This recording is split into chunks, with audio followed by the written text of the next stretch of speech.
Allez-y. Et voici ce même jour, 2 disciples allaient à un village nommé Emmaüs, éloigné de Jérusalem de 60 stades, et ils s'entretenaient de tout ce qui s'était passé. Pendant qu'ils parlaient et discutaient, Jésus s'approcha et fit route avec eux. Mais leurs yeux étaient empêchés de le reconnaître. Il leur dit: « De quoi vous entretenez-vous en marchant pour que vous soyez tout tristes ?» L'un d'eux, nommé Cléopas, lui répondit: « Es-tu le seul qui, séjournant à Jérusalem, ne sache pas ce qui est arrivé ces jours-ci? » Quoi, leur dit-il? Et ils lui répondirent: « Ce qui est arrivé au sujet de Jésus de Nazareth, qui était un prophète puissant en œuvre et en parole devant Dieu et devant tout le peuple, et comment les principaux sacrificateurs et nos magistrats l'ont livré pour le faire condamner à mort et l'ont crucifié. Nous espérions que ce serait lui qui délivrerait Israël. Mais avec tout cela, le 3e jour que ces choses se sont passées, il est vrai que quelques femmes d'entre nous ont fort étonnés, s'étant rendues de grand matin au sépulcre et n'ayant pas trouvé son corps. Elles sont venues dire que les anges leur sont apparus et ont annoncé qu'il est vivant. Quelques-uns de ceux qui étaient avec nous sont allés au sépulcre, et ils ont trouvé les choses comme les femmes l'avaient dit, mais lui, ils ne l'ont point vu. Alors Jésus leur dit: « Ô homme sans intelligence et dont le cœur est lent à croire tout ce qu'ont dit les prophètes, ne fallait-il pas que le Christ souffrit ces choses et qu'il entrât dans sa gloire ?» Et commençant par Moïse et par tous les prophètes, il leur expliqua dans toutes les Écritures ce qui le concernait. Lorsqu'ils furent près du village où ils allaient, il parut vouloir aller plus loin, mais ils le pressèrent en disant: « Reste avec nous, car le soir approche, le jour est sur son déclin. » Et il entra pour rester avec eux. Pendant qu'il était à table avec eux, il prit le pain et, après avoir rendu grâce, il le rompit et leur donna. Alors leurs yeux s'ouvrirent et ils le reconnurent, mais il disparut de devant eux. Et ils se dirent l'un à l'autre: « Notre cœur ne brûlait-il pas au-dedans de nous lorsqu'il nous parlait en chemin et nous servait les Écritures? » Amen. Amen. Voilà, c'est très long, mais supportons, on se met assis. Voilà. C'est une histoire. Nous venons de passer la Pâque, la résurrection de Jésus. Et bien que Jésus était ressuscité, il y avait des gens qui étaient encore dans le doute, qui n'avaient pas la vraie information. Donc, comme vous l'avez suivi dans cette histoire, 2 disciples qui, dans le chemin d'Emmaüs, qui marchaient, parce que pour eux, ils étaient tellement découragés, ils étaient dans la confusion, ils étaient tellement tristes. Comme nous l'avons médité, et pour eux, ils se sont dit: le roi d'Israël, notre sauveur, comme j'avais promis, c'est celui-là. Quand Jésus est venu, tout le monde avait l'espoir. Même depuis sa naissance, vous savez comment les mages sont allés à Nazareth pour aller l'adorer. Parce qu'ils savaient que c'est lui qui devait sauver Israël. En dépit de tous les prophètes qui étaient venus, qu'on avait assassinés, ainsi de suite. Donc Jésus était l'unique espoir pour eux. Mais à apprendre que non, on l'a encore crucifié, tué, c'était vraiment un désespoir, un désarroi. Donc les gens se disaient: mais à qui alors maintenant allons-nous confier? Donc il y avait un découragement global, total. C'est pourquoi il s'est trouvé dans le chemin d'Emmaüs, dessus. Il commençait à murmurer. Mais il ne savait pas qu'en marchant, Jésus était aussi avec lui. Amen.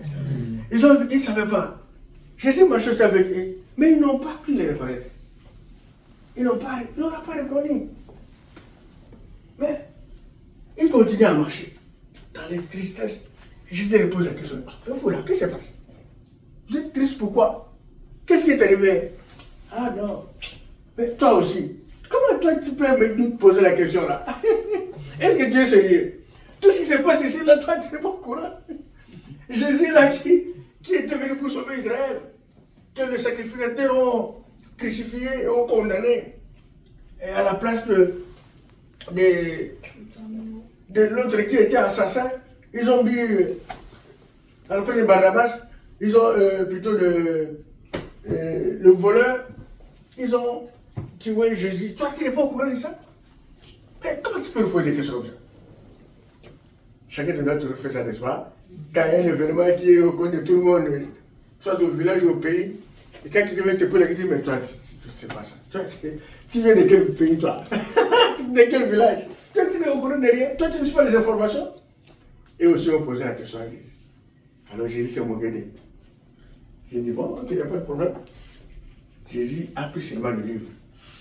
Il a commencé à lui expliquer les Écritures. Il a commencé à lui rappeler ce qui a été dit par les prophètes, que Jésus serait mort, il allait être ressuscité 3 jours après, et pour sauver. Ah bon? Mais malgré que Jésus les avait expliqué les Écritures, ce que les prophètes d'Isaïe et les autres avaient écrit, ils n'ont rien compris. Amen. Ils n'ont rien compris. Mais quand est-ce qu'ils l'ont compris? Lorsqu'ils l'ont dit, quand il a dit que bon, moi je m'en vais, non, ne pars pas. Il fait déjà tard, viens, dors avec nous. J'ai dit, ah bon, il m'invite quand même. Voilà, il va maintenant dormir la rester avec lui.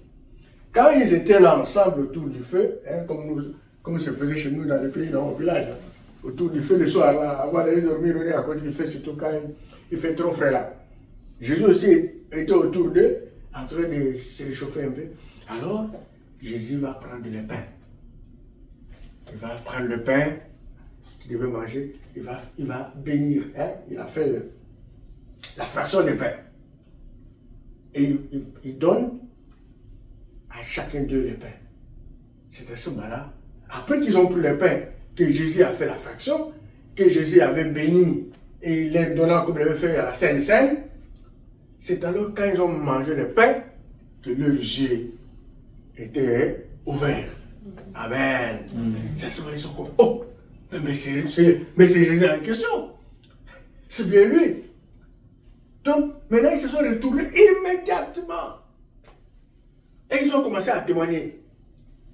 Donc, si tu rencontres Jésus, tu dois savoir, toute personne qui a rencontré Jésus, tel que nous là, dans notre rencontre avec Jésus, la rencontre de Jésus transforme la tristesse en quoi? En joie. Ils étaient tristes, mais lorsqu'ils ont pris le pain, les yeux étaient ouverts, ils ont commencé à se réjouir, et ils sont allés encore à témoigner à d'autres personnes, aux alentours pour dire, ah, ce que les femmes là avaient dit était vrai. Nous-mêmes, on l'a rencontré, on l'a vu en live comme ça. On l'a vu qui m'ont mis ça. Comme on dit dans mon pays. En face, en face, on l'a vu. Il a même fait la fraction des pains. Quand nous, on était tristes, il nous a parlé des Écritures, on n'a rien compris. Mais lorsque nous avons mangé seulement les pains qu'il nous a donné, nous l'avons reconnu automatiquement. Donc, les pains qu'ils avaient mangés a transformé l'aveuglement directement à quoi? À la révélation. Amen. Quand ils ont mangé le pain, ils étaient lents quand ils marchaient. La lenteur les avait envahis. Mais lorsqu'ils ont pris le pain, la lenteur a disparu. La lenteur qu'ils avaient a été remplacée par les ailes. De faire quoi? D'aller témoigner la résurrection de Jésus. Amen. Amen. Voilà ce que nous devons être aussi. C'est l'introduction que je vous ai faite. La leçon et l'enseignement que nous retenons ici dans ces textes est que, premièrement, Jésus marche avec toi. Amen. Amen. Jésus marche avec toi, Jésus marche avec moi. Même quand tu ne comprends pas, tu te dis, mais qu'est-ce qui se passe? Même quand tu ne reconnais rien, tu ne maîtrises pas ce qui se passe autour de toi, Jésus est avec toi. Amen. C'est pourquoi vous avez vu, quand nous avons lu dans le verset 15, 16, il est écrit quoi? Pendant qu'il parlait et discutait, Jésus s'approcha et fit route avec eux. Mais leurs yeux étaient empêchés de les reconnaître. Amen. Amen. Donc, pendant que toi tu poses des questions, mais moi mon problème là, qu'est-ce qui se passe? Comment je vais m'en sortir demain? Mais qu'est-ce que je vais faire pour payer la dette là? Si te dérange, c'est vrai, mais mets dans ta tête que Christ est à tes côtés. Il ne va pas te laisser. Amen. Il ne te laissera jamais. Donc Jésus est présent même quand tu es perdu. Même quand nous sommes perdus parfois, là, quand nous sommes attaqués par les gens, nous sommes menacés, perturbés, même quand on est même embrouillés à la maison, en famille, même quand les gens du village parlent mal de nous, même quand on nous combat partout, Jésus est avec nous. Amen. Jésus, même si tu ne comprends rien, Jésus est avec toi. Même si nous sommes découragés, Jésus est avec nous. C'est pour dire quoi? Comme ces jeunes gens-là étaient tristes, nous aussi nous devons savoir que le silence de Dieu dans ton problème, dans mon problème, ne signifie pas son absence. Amen. Acclamons le Seigneur. Ne signifie pas son absence. Il est là avec toi. Nous devons apprendre toujours à reconnaître Dieu. Même quand nous sommes dans des temps ordinaires de joie, même quand nous sommes en train de souffrir, même si tu ne comprends pas totalement les combats spirituels qui t'envahissent, sache que Jésus est avec toi. Amen. Donc, Jésus est avec nous. Donc, ne nous dérangeons pas. Même si tu es en train de traverser une période de difficulté, je suis en train de traverser une période de difficulté aujourd'hui, plus tard, tu vas réaliser. Moi, je vais réaliser que Jésus me gardait. Nous allons réaliser que Jésus nous gardait à ce moment-là. Moi, je me suis toujours rappelé, quand je suis en train de souffrir là-bas, on me refuse le visa. Ça, c'est les témoignages qui ne peuvent pas disparaître dans ma tête. On me refuse. Mais, lorsque j'ai rentré à quoi ça? À Cotonou, j'étais dépaysé, perdu. Mais je ne savais pas que Jésus était avec moi. Parce que je m'étais lamenté aussi. J'étais aussi triste comme les disciples de Maïs là. J'étais aussi triste. J'étais mal à l'aise. Je suis même tombé malade. Mais je ne savais pas que Jésus était avec moi. La preuve, Jésus est là avec moi. Amen. Voilà. Donc, nous avons subi tout cela. Mais sachant que Jésus est toujours avec nous, quelles que soient les difficultés, nous réaliserons toujours plus tard que Jésus nous guidait déjà vers une destination meilleure sans que nous le sachions. Amen. Chacun de nous a vécu ça. C'est pourquoi Dieu a dit dans Psaume 23, le verset 4, il dit, quand je marche dans la vallée de l'ombre de la mort, je ne crains aucun mal, car tu es avec moi, ta ouelle et ton bâton fait quoi? Me rassure. Amen. Psaume 23, 4. Tu devrais savoir ça. Même si tu es en train de souffrir, tu passes une situation compliquée, prends le psaume 23, le verset 4. Tu vas te rappeler que Jésus est avec qui? Et avec toi. Amen. Très important. Deuxième point, le découragement. Vous voyez qu'ils étaient découragés, hein? Parce que leur espoir était perdu. Ils ont dit que Jésus est déjà parti. Jésus qui devrait nous sauver, qui veut sauver Israël. Voilà, maintenant on l'a crucifié. Donc c'est fini pour nous. Ça a amené quoi? Le découragement. Le découragement, c'est quelque chose qui n'est pas bon. Nous devons faire un effort. Parce que le découragement peut voiler la vision spirituelle. Et ils étaient voilés. Ils ne savaient pas ce que les Écritures disaient. Même ce que les prophètes avaient promis. Ils connaissaient ça. Mais le découragement qui les avait embarrassés ne les a pas permis de se rappeler de ce qui était écrit dans les Écritures. Amen. Le découragement ne l'ira pas rappelé. Parce que le découragement, c'est l'attaque du diable. Quand le diable t'attaque par le découragement, tu oublies même les promesses que ton père t'avait données. Tu oublies même que non, tout est possible. Tu oublies même ta foi. Donc, nous prions Jésus. Nous savons que nous sommes des chrétiens. Mais très souvent, quand un problème arrive, quand le diable t'attaque par le découragement, tu oublies que même l'évangile dit que tout est possible à Dieu. Tu vas même oublier cette phrase. Voilà. Donc nous devons éviter le découragement. C'est une mauvaise chose. C'est pourquoi quand nous avons lu ensemble, vous avez vu du verset 17 au verset 21, il est écrit là, l'un d'eux nommé Clophas lui répondit, es-tu le seul qui séjournant à Jérusalem ne sache pas ce qui est arrivé ces jours-ci? Quoi? Leur dit-il. Il lui répondit, ce qui est arrivé au sujet de Jésus de Nazareth. Tu vois, ils étaient tellement déçus, ils étaient tellement tristes, cette réponse-là, tellement triste, et puis remplis. Donc, ils ont rempli d'attentes brisées. Les attentes qu'ils avaient dans leur esprit étaient quoi? Étaient brisées. Alors, ils étaient découragés. Donc, c'est comme je vous ai dit tout à l'heure, le découragement empêche de voir l'action de Dieu dans nos vies. Quand tu laisses le découragement t'envahir à tout moment, tu vas oublier même ce que Dieu fait de toi dans ta vie. Tu vas oublier même les bienfaits de Dieu. Donc, faisons très attention avec le découragement. C'est une mauvaise chose. Donc, ne nous laissons pas vraiment, ne laissons pas les émotions nous dominer. Amen. Amen. Ne laissons jamais les émotions dominer notre foi en Jésus. Sinon, nous allons encore perdre, nous allons encore être déçus, malheureux, malades, comme les disciples des chemins d'Emmaüs. Donc, même si nous avons un problème qui nous arrive, apportons cela à qui? À Dieu, au lieu de laisser le découragement nous dominer. Le diable va envoyer tout le découragement, ça va venir. Mais ne nous laissons pas dominer par ça. Amen.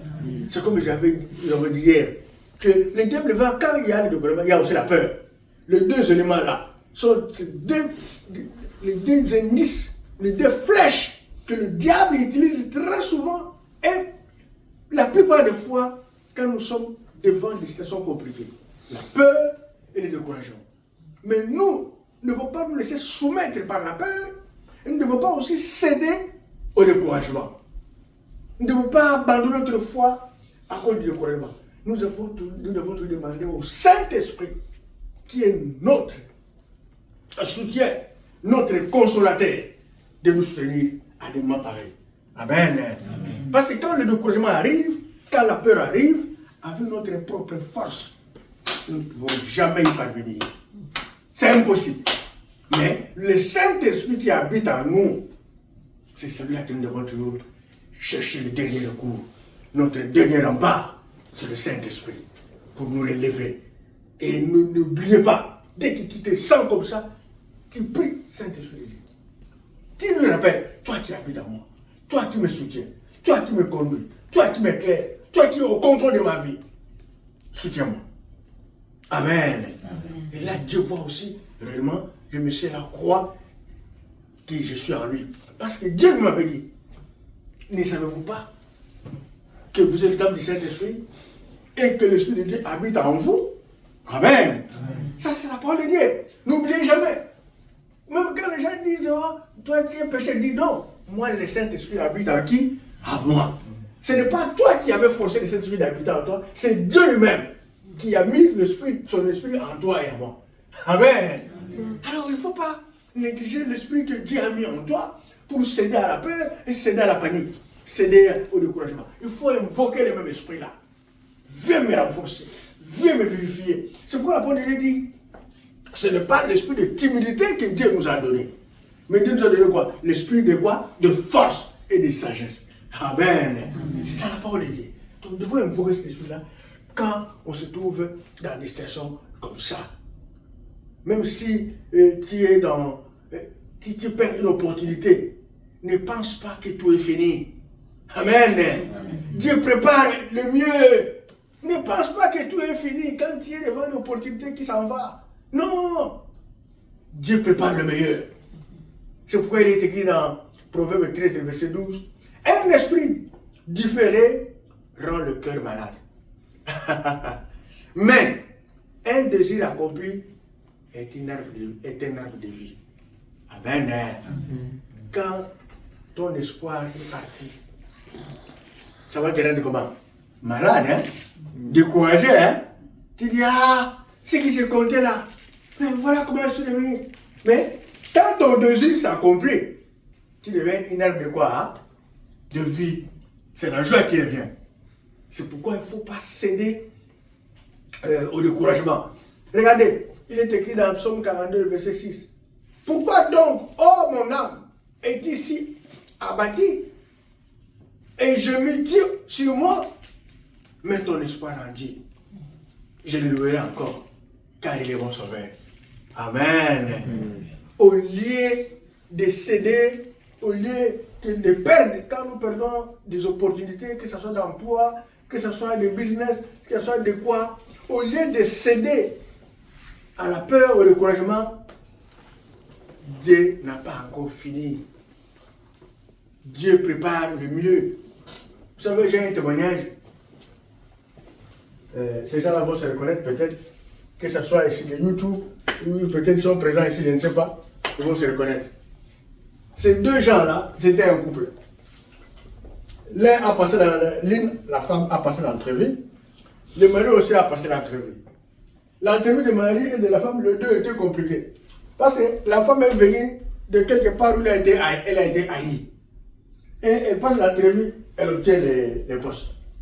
Le monsieur passe l'entrevue où c'était trop agité.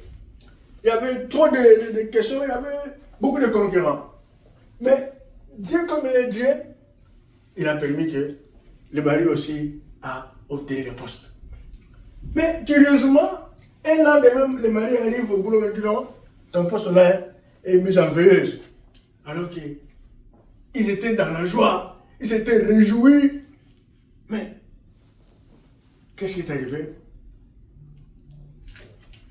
Il y a un peu de découragement qui est tombé aussi dans le couple. Ah, mais non, c'est quoi encore? Ah, ok. Mais heureusement, l'homme était quand même fort. L'homme a dit, malgré les soucis, malgré les difficultés, mais il avait tout l'espoir. Il n'a pas perdu l'espoir, il a dit, bon, c'est qu'il a dit à son cœur, bon, ok, que la volonté de Dieu soit faite. Amen. Il a dit que la volonté de Dieu soit faite. C'est vrai, il y avait des découragements, bien qu'il a déclaré la volonté de Dieu, mais les découragements aussi étaient là. Les découragements n'avaient pas fui. Les découragements étaient là. Mais quand il a prononcé que la volonté de Dieu soit faite, ça redonnait encore la joie. Ça donnait encore la naissance du miracle. Parce qu'aujourd'hui, nous disons là, le monsieur a retrouvé son poste. Acclamons le Seigneur. Voilà pourquoi ne pensons jamais que tout est fini quand nous sommes menacés. Ne pensons jamais que tout est fini quand les gens nous ravissent les bonnes choses. Ne pensons jamais que tout est fini quand les gens nous volent ce qui nous appartient. Amen. Parce que, comme nous avons dit, mais un désir accompli est un arbre de quoi? De vie. Quand tu continues à désirer, à espérer, tu finiras par obtenir ce que tu désires. Comme la parole de Dieu dit, si tu fais de Dieu tes délices, il t'accordera tout ce que ton cœur désire. Amen. Voilà. Donc, quel que soit le problème, nous devons faire de notre cœur, nous devons faire de Dieu notre délice. Quand nous faisons de Dieu notre délice, quel que soit le retard, notre désir sera comment? Accompli. Voilà. Troisièmement, la parole de Dieu est claire. Nous devons avoir l'habitude de lire la parole de Dieu, de méditer la parole de Dieu. Ça est clair. Et dans certaines situations, tu peux te compliquer, comme le monsieur là dont je venais de dire, la société est compliquée, mais quand il a dit que la volonté de Dieu soit faite. Donc, ça lui a éclairé, ça lui a fait sortir du découragement. Il a cru que c'est la volonté de Dieu qui doit faire, qui doit dominer par rapport à ma volonté. Amen. C'est comme nous prions. Notre Père qui est aussi, que ta volonté soit quoi? Soit faite. Et si tu comprends que c'est la volonté de Dieu qui doit se faire au départ, quelles que soient les difficultés, quels que soient les événements qui vont arriver, tu vas minimiser ça. La paix va diminuer et le découragement va disparaître. Parce que maintenant tu es avec la volonté de qui? De Dieu. Donc cette parole-là, c'est clair qu'au lieu de demeurer dans le regret, au lieu de demeurer dans le découragement, moi là, c'est ma volonté qui va se faire. Et quand c'est la volonté de Dieu qui fait, tout ce que Dieu fait est comment? Est bon. Amen. Et quand vous allez vous rappeler encore que tout concourt au bien de ceux qui aiment Dieu, donc tu n'auras plus peur, tu n'auras plus de désespoir. Parce que tu vas dire quoi? Comme Dieu a permis, c'est toujours pour mon bien. Que ce soit un mal, que ce soit un bien, c'est toujours pour qui? Pour mon bien. Comme il est écrit dans la parole de Dieu quelque part, que tout ce qui nous arrive, que ce soit un bien, que ce soit un mal, si Dieu ne le permet pas, ça ne peut pas arriver. Amen. Donc, si Dieu permet quelque chose de mauvais, c'est que Dieu prépare quelque chose encore de plus meilleur que celui-là. Si Dieu ferme cette porte, sachez que Dieu est en train d'ouvrir une porte encore plus meilleure que celle de l'avant. Amen. C'est comme ça. Quand nous méditons la parole de Dieu comme ça, ça nous éclaire. Ça nous donne les éclairages. C'est comme eux, les disciples d'Emmaüs, du verset 32. Et commençant par Moïse, lorsque Jésus commençait à leur expliquer, les prophètes, tout ça commençait depuis Moïse, tous les prophètes avaient expliqué, avaient dit dans la parole de Dieu, qu'est-ce qui est arrivé? Et ils se dirent l'un à l'autre, notre cœur ne brûlait-il pas au-dedans de nous lorsqu'il nous parlait en chemin et nous expliquait les Écritures? Ah, je vais le voir. Voilà. Donc, quand tu médites la parole de Dieu, ça va commencer à briller ton cœur. À briller ton cœur. Et aussi, ils ne savaient pas. Ils étaient dans le découragement. Ils étaient perdus. Mais lorsque Jésus avait commencé à expliquer les Écritures, depuis le prophète Isaïe, comment il avait écrit, comment le Fils de l'homme devait venir, comment il allait mourir, comment il allait ressusciter pour sauver son peuple, comment il allait faire couler son sang. C'est alors que le cœur, l'autre dit, ah, tu te rappelles, non? Quand il avait commencé à parler de ça, je sentais, même si on n'était pas encore éclairé, mais déjà notre cœur était en train de brûler. Déjà notre cœur était en train de brûler. Donc notre cœur brûle. Donc, quand tu lis la parole de Dieu tout le temps, elle va t'éclairer. Là où c'était difficile, là où tu voyais que c'est compliqué, la parole de Dieu va t'éclairer. Non, attention, ce qui est arrivé là, c'est pour ton bien. Demain, tu vas oublier ça. Amen. La parole de Dieu va te dire, non, non, non, tu auras la restauration, ne t'en fais pas. Dieu va te restaurer. Dieu est le Dieu de restauration. Comme il avait dit dans Isaïe 43, le verset 2, 1 à 2 là. Il dit, même si tu marches dans le fleuve, les eaux ne te submergeront pas. Même si tu marches dans le feu, la flamme là ne va pas te brûler. Amen.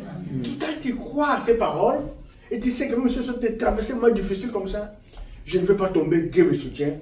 Déjà, même si tu vois le problème, même si le problème est là, mais quand tu t'accroches aux paroles de Dieu, déjà, tu es déjà restauré avant même la restauration. Amen. Quand la parole est claire, donc tu vas voir que la réussite vient avant la réussite. Le succès vient avant même le succès.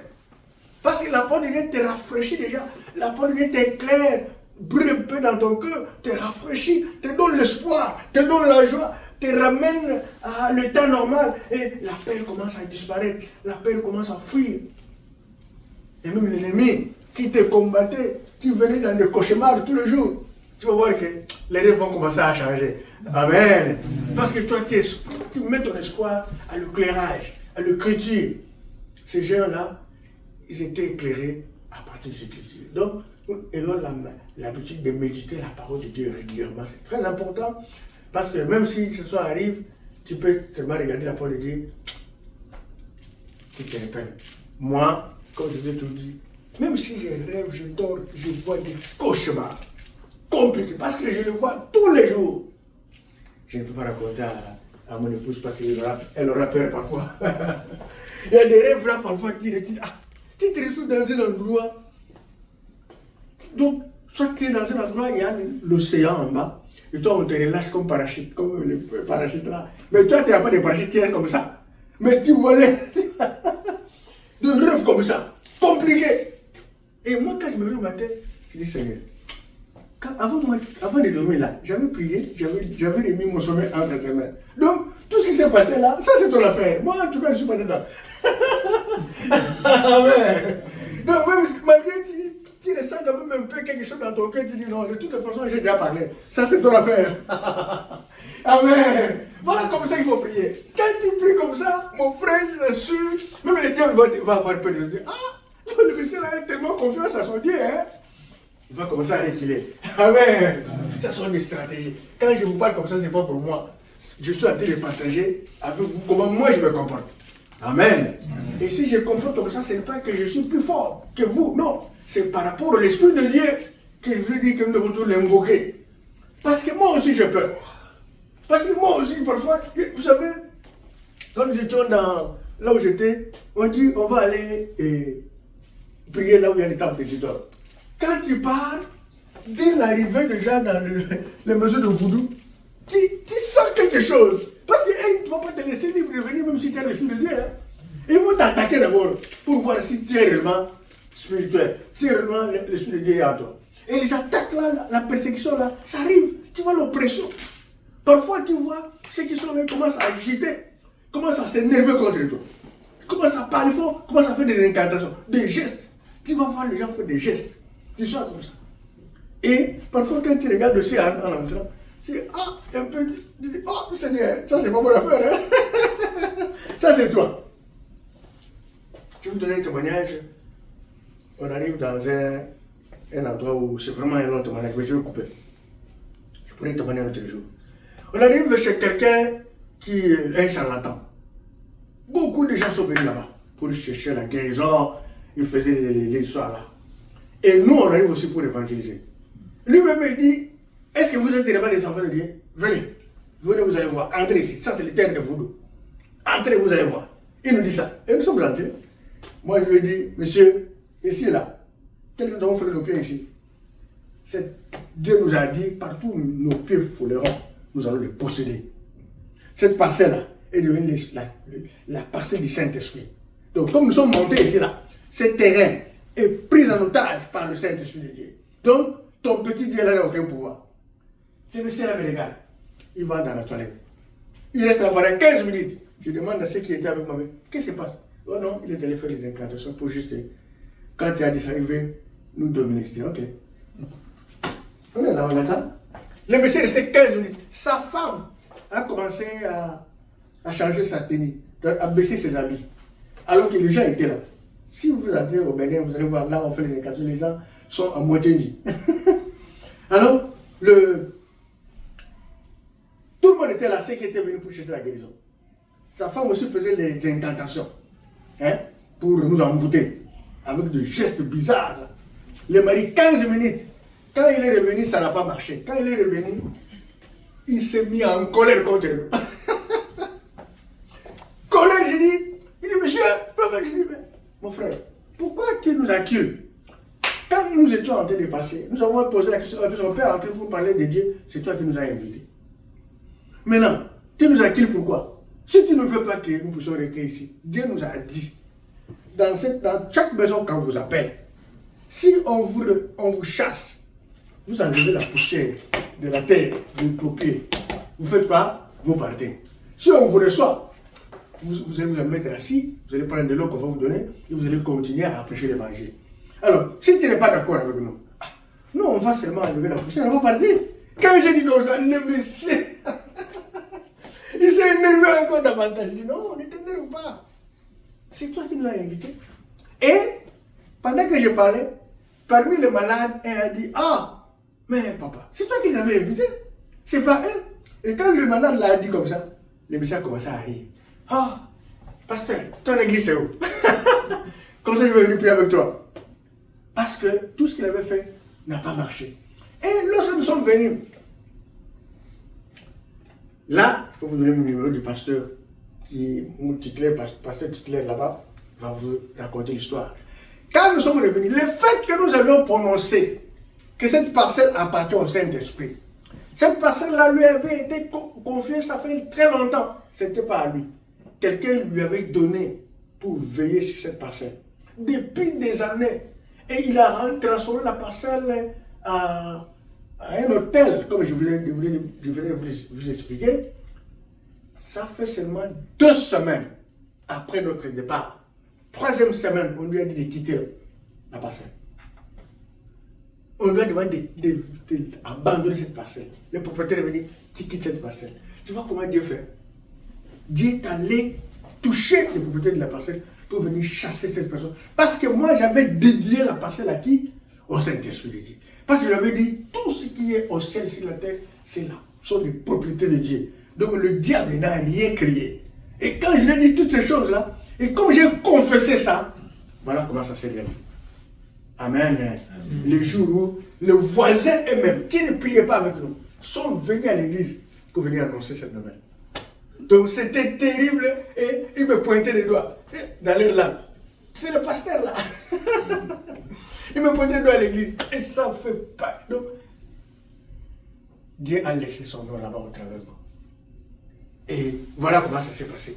Donc, c'est comme pour dire, quand vous confessez la parole de Dieu, quelles que soient les circonstances, quels que soient les événements, Dieu va faire quoi? Dieu va agir selon ta parole, selon ce que tu as confessé. Et pour confesser, il faut connaître la parole. Il faut être éclairé par la parole. Si tu n'es pas éclairé, tu ne me dites pas, le jour où le problème va arriver, tu seras embarrassé. Tu ne sauras pas comment t'en sortir. Mais si tu connais les paroles et tu les sors, ces paroles deviennent vies dans ta vie. Amen. Amen. Ces paroles prennent effet dans ta vie. Et tu vas voir la gloire de Dieu. Acclamons le Seigneur. Donc, nous devons tous les jours, si nous voulons avoir la révélation de Dieu, nous devons toujours vivre en communion avec Jésus. Amen. La communion avec Dieu, c'est ça. Si ces gens-là ont reconnu Jésus, c'est parce qu'ils ont mangé le pain. C'est ça la communion.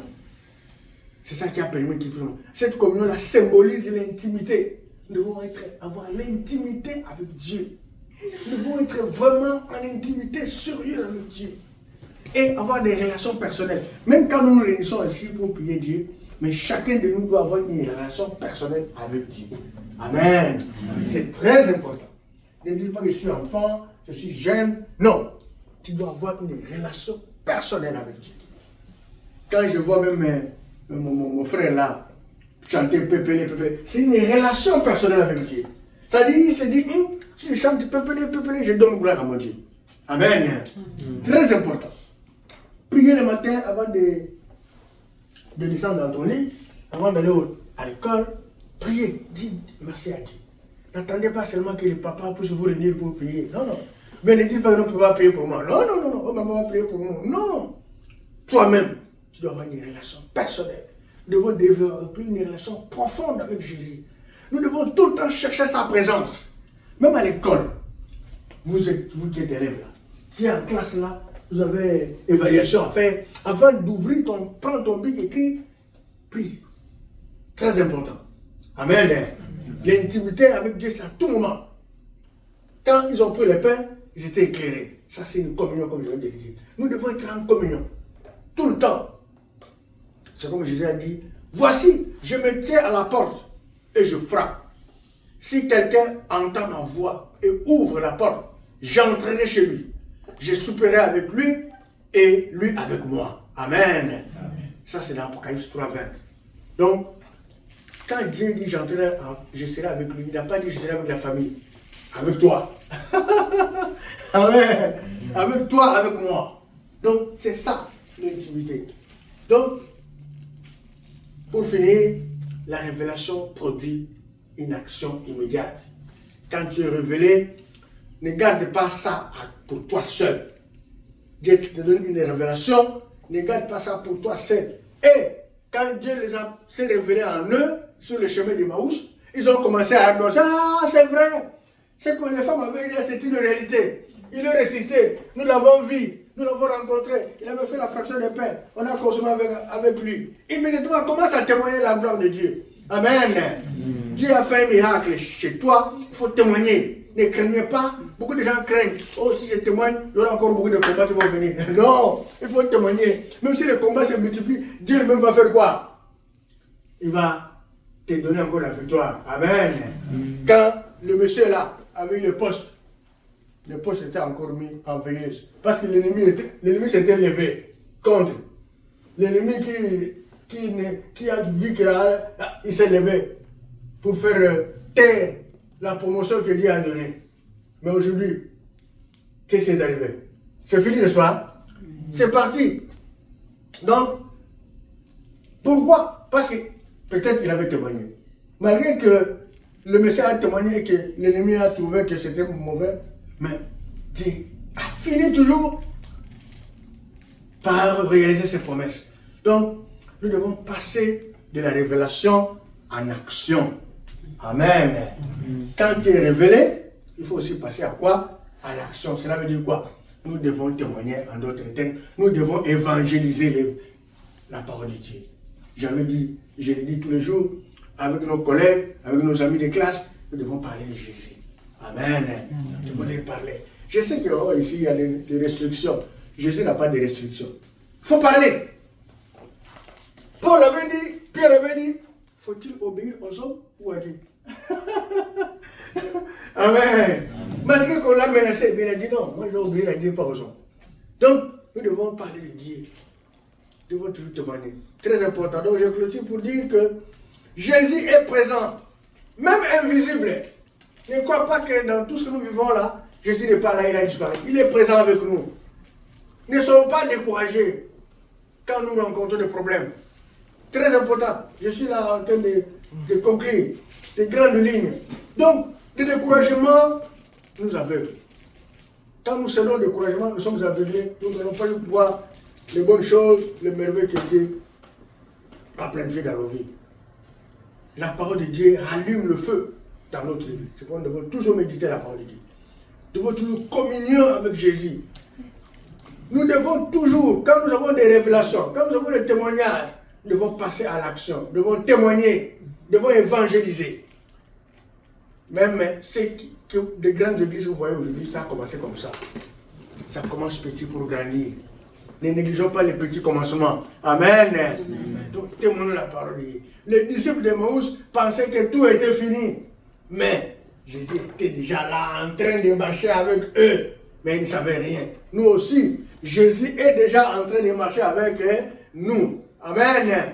Même si tu ne comprends pas ta situation, Dieu est déjà en train d'agir à tes côtés. Acclamons le Seigneur. Voilà, nous allons lever pour prier. Nous allons pour prier.